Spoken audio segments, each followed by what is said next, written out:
আল্লাহ কাকো বাচ্চা নিদিয়ে বাচ্চা হাজবেণ্ড আৰু ৱাইফৰ মিলামিছাতে হয় আল্লাহ কোনো ওপৰৰ পৰা নিদিয়ে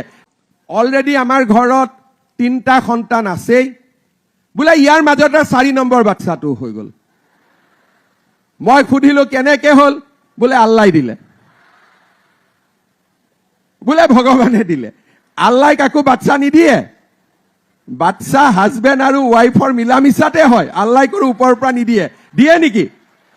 সেই কাৰণে যিসকলে আল্লাহক দোষ দিব বা ভগৱানৰ কথা ক'ব তেওঁলোকে নাপাব 3টালৈকে ঠিক আছে নে 2টা ক'ব লাগে মই 3টা কৈ দিছো যে যি নহওক